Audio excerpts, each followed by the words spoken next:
Good morning. It's a beautiful fall day in Minnesota. And I forgot to tell you, we're going to get Booya. Today's Booya Day. It only comes one weekend a year and one day a year. So I'm at the VFW. I brought you guys along the last 2 years. So this is the third year. And Bailey, my daughter's partner, she is originally from California, but then they met in Tacoma where Jesse went to college, and now they live here. And I invited them last year to meet me for Booya because Bailey had never heard of it, never tried it. We went through this last year. I think it's a Midwest thing, and I'm sure there's something similar, and I know other people said it's called something different, but here we call it Booya. And growing up, like, it would always be at the churches, our Catholic school. I went to a Catholic school, grade school and high school. And every year we had the Booya. And I think they have it at fire stations and stuff too. So it's not just to that. I have a little cold that I'm fighting. So, it starts at noon. So they cook it for 24 hours. They started cooking it yesterday. And people, they volunteer to do this and they stay up all night to stir it. And so we're gonna go get Booya. That's how we're starting the day today. And then we're going to bee therapy. Therapy. We're going to bee therapy. I don't know what it is. I know what it is, but I don't know like how it works. But I get to interview them. So it's Booya and bees today. Fun way to spend a Sunday. Okay, let's go get some Booya. So our VFW, or this one, is right on the lake. This is where I shoot all my e-bike videos and stuff. But it's interesting because I had a friend who's in the military come visit me one time, and we came here, and he said it was the nicest VFW he's ever seen. And actually I just found out yesterday that someone donated. She was a regular patron, and she wanted them to have bigger bathrooms with more handicap access and a better kitchen. And so she donated $400,000, and it was specific about what she wanted it used for. And so they just upgraded their kitchen and their bathrooms. So I'm going to show you. So this is where everybody puts their boats. And then right there, the Booya is outside. I don't think we'll go inside, but yeah, so it's right on the lake. So that's your view. What a beautiful day. The boat works. They have it set up a little differently this time. You just pay and $7 a piece. Jesse and Bailey are on their way, but I've secured the Booya. This Booya is good. Look at it, it's all like there's the two getting married. You guys excited? Yes. A lot of work, isn't it? Especially the next couple of days. Yeah. So enjoy your Booya and your relaxation right now, huh? Look at how we're eating. It's beautiful. Okay, we're at the Honeycomb place. I'm running a little late. I'm actually on time, but for me, I'm always it's like 1:45. They say to show up 10 minutes early. And there's the cottage. I didn't fill out the form that they need. And it's really cute, so, okay.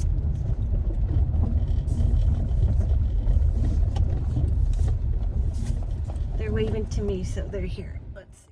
Okay, I'm in the little bee cottage.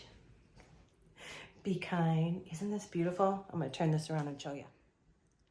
That's my photography bag but it smells so good in here. It's all cedar.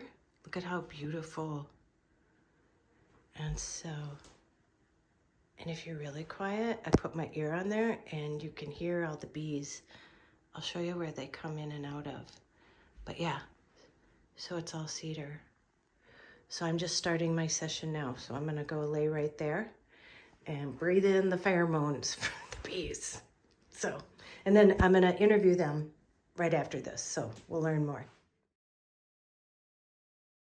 introduce yourselves and tell us where we're at.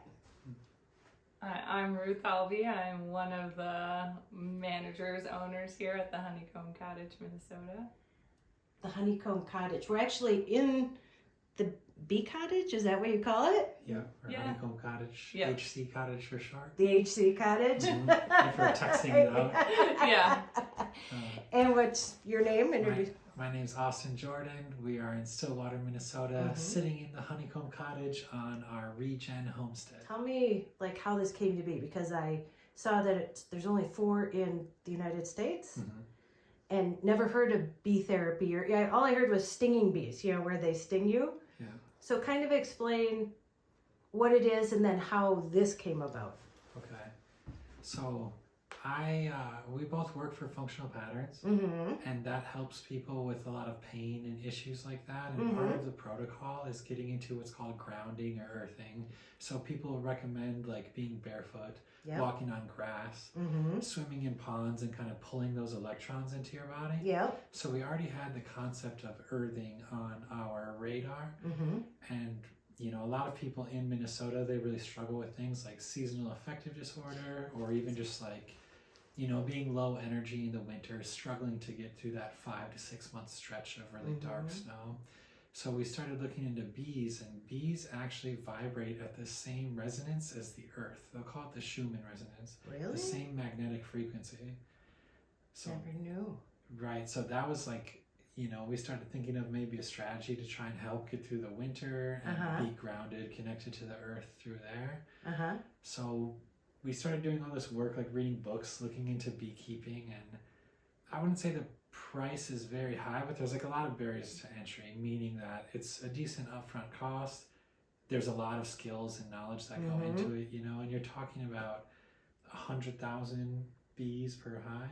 150,000 per hive. Yeah, so it's a lot of life at risk. I feel like if you don't do it right, so that was intimidating. It wasn't like just like, oh, we can pick up this hobby and learn it in a few weeks or a few months. It's like, oh, this is going to be a lot more. You originally were going to do mushrooms, right? That was the idea, to grow like perennial plants and start a nursery, which we still want to do.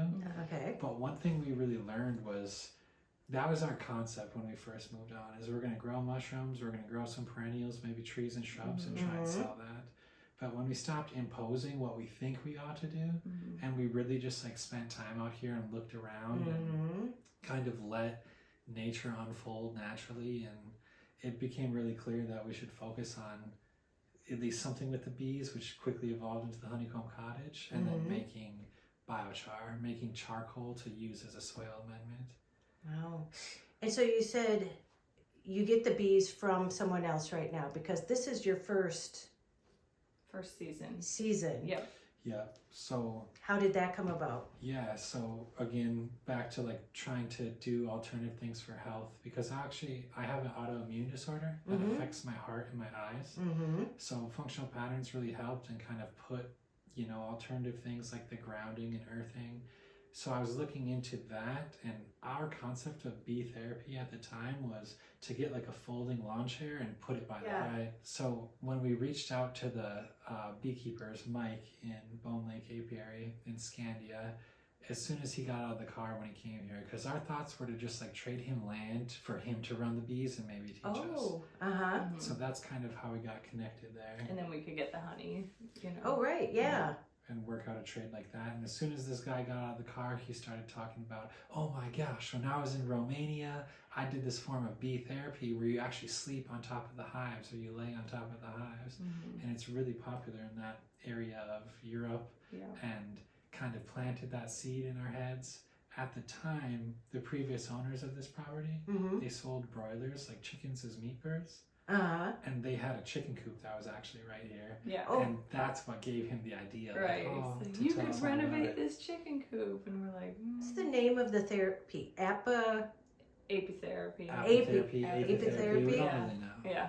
And again, like you talked about, when you look that up, a lot of times you're going to get bee venom therapy, which is where they allow them to sting you. Right. And us kind of having an above average idea of like human physiology and helping people with pain and issues like that, again, I've never done it, so it's hard to speak on it, but it Right. really doesn't make that much sense. I wouldn't do that. I do a lot of adventurous things, but I don't Not think I'd get let stung. bees sting me. Right. Yeah. I'll lay on top of them. I won't let them sting me. Right. Yeah. And our understanding of that is it's kind of like getting a cortisone shot. Mhm. If I have like some swelling and pain in my elbow, and I go and get stung in my leg by a bee, I'm more just mentally forgetting about that pain. I'm kind of treating the symptoms, not Right. the actual like root cause. Yeah, so it's like the aerosol, basically. Their wings are flapping and kind of aerosolizing the honey. So that's what you're smelling in here. That's what you're breathing in. So it's like a more potent form of the honey, basically. So in Eastern Europe, doctors actually prescribe this treatment for asthma, allergies, PTSD, anxiety, any kind of breathing conditions, because of the benefits. So like I was explaining to you, they'll put a respirator on somebody's face and put the hose down into the hive with like a screen on it, obviously, so you don't get any bees coming in, and so that you're breathing in that, and it kind of coats your lungs in that protective layer of film of honey. And then we learned too from, I don't even remember who now, that when you go to the ER, if you have a really bad burn, they'll put honey on it because it's like kicks off that healing process and kind of, I don't know, seals it somehow, and helps prevent infection and stuff like that. So when you're breathing this in, you're getting the same thing into your lungs. Yeah, so have you heard about eating local raw honey? You can develop a tolerance and essentially heal your allergies, many people would say. Really? And the idea of that is kind of like a vaccine where if I'm allergic to goldenrod or ragweed, I'm pretty much low dose exposing myself to that by orally ingesting it, and I can build up a tolerance to it. So breathing in this aerosol that the bees' wings are vibrating to put off, you're breathing that in directly to your lungs. So it's even more a potent version of exposing yourself to that local seasonal aerosol and pollen of the flowering plants. And that's kind of the idea of this form of bee therapy, is the major benefits of the vibration, again, same as the earth, that you lay on top of and get to feel as you experience, and inhaling all of that aerosol, which I don't know if that's directly related, but we've learned this recently as we just, move on this path. And learn more about bees. But the VA in the US will give any veteran a free beehive because of the well-known benefits of whether it's the aerosol, whether it's the vibrations, whether it's even something else that has yet to be really studied or like shown in the West. That it helps with PTSD. Right. That's why they would give them a hive if they wanted. Interesting. Yeah. And then to add a layer to that we're also reading, a lot of studies that they've done, probably in Europe, I would assume, but they show that bees vibrate in the key of C. So like music notes, A, B, C, D, E, F, G. Yeah. Whatever that, music frequency of that vibration is, apparently that specifically really helps folks with PTSD. Yeah. Interesting. So there's been a bunch of research on that, and so much so that the VA is like, oh, okay, if any veteran wants bees, they can have them. Over the winter, they take them, and how you house them for the winter? Yeah. So we're not sure yet. The beekeepers are just going to check on the condition of the hives, and if they look strong and healthy and like they can survive the winter here, they're just going to insulate them in here and leave them here for the winter. But these hives they're kind of short under these benches. They can't like build them up really high, and that's how you get the surplus of honey that you get to keep. So if they survive the winter, our beekeeper said, then he'll take these guys out and stack up the boxes and make it so that we could get some honey from them next year, and then bring in new hives to kind of like a JV squad and a varsity squad, and so that we can have, because we would like to be able to actually sell like our honey for sure here eventually. But also like keeping in mind that we want the bees to survive the winter, so we don't want to take too much honey from them. So, don't know if it'll be a large amount of honey or not that we can take, but we'll see what Well, happens. it's the start of a new adventure, right? Yeah, And I'm yeah. all about adventures. Yes, yeah, this has definitely been an adventure. Like Austin was saying, like, you know, when we first moved out here, we weren't really sure the direction it was going to go. Kind of, thinking about selling mushrooms and trees and nurseries and still wanting to do some of those things, but it's just not kind of taking a back seat to the things that became clear that we should be doing. I don't know anything about bees. Is there one queen In in a each hive? hive? Yeah. And how many hives are in here? 5. 5. Oh, 5. 3, we're sitting on 3 right now, and then there's 2 over there. So there's only 4 in like the United States, right? Yep. So this is like Very. new, not just new to you, but new to others. Right, yeah. Yeah. And part of like that synchronicity you're talking about, where things become That's it, synchronicity. apparent, was like, you know, Mike brought this up, the beekeeper of this form of vapor therapy.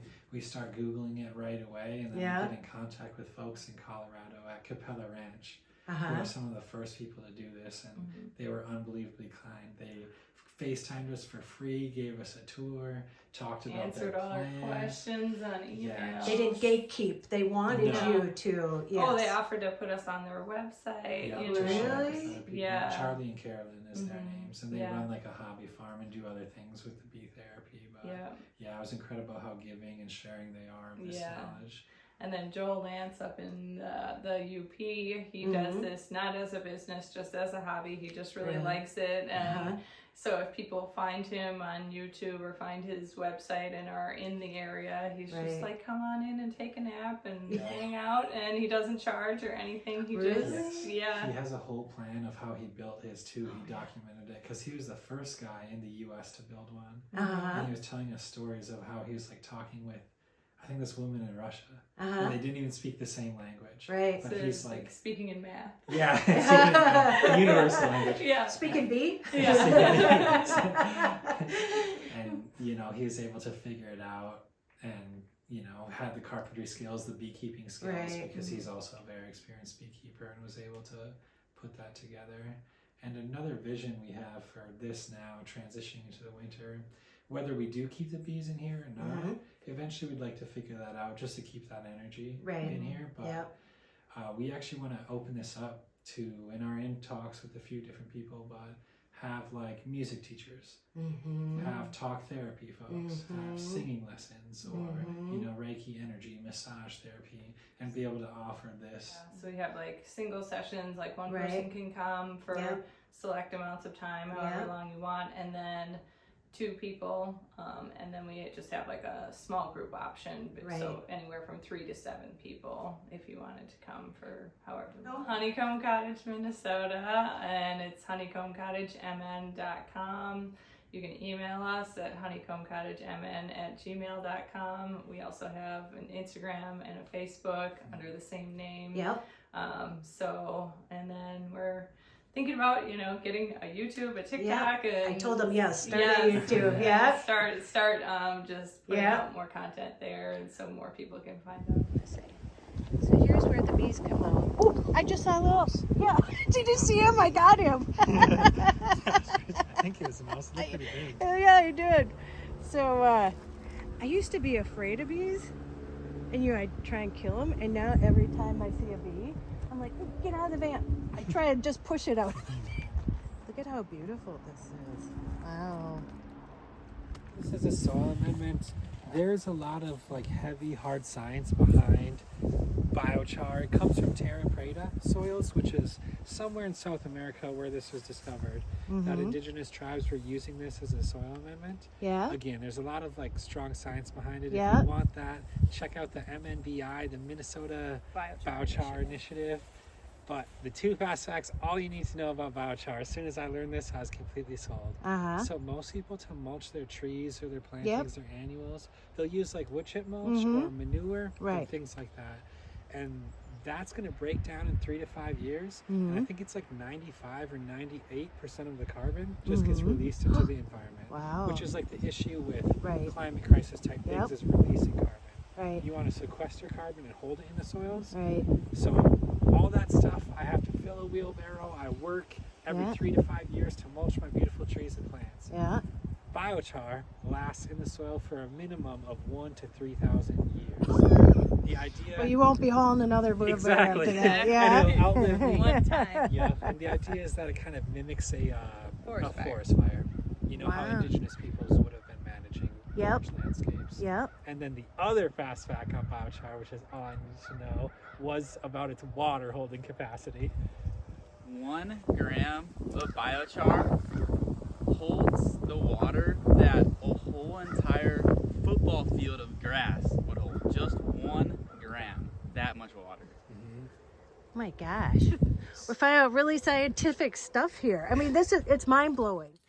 Okay, I just got home and I realized I didn't do a outro to the video. So that was so nice. I stayed there. They showed me around the property and it's on this huge pond and it's so beautiful. They show me all the plants. They have herbs growing. They have trees growing. They have everything else. And so, yeah, that was really fun. So check it out. I'll leave everything down in the description below, but I'm gonna let you go. It's wedding week, so got a lot to do this week. You go out, make an adventure. No matter how big or how small, you do not have to sell everything and move into a van. You do not. Go do some bee therapy. Go call someone you love, and as Joy says, tell them that you love them. And don't you dare forget your magic. Okay, I will see you in the next one. Bye.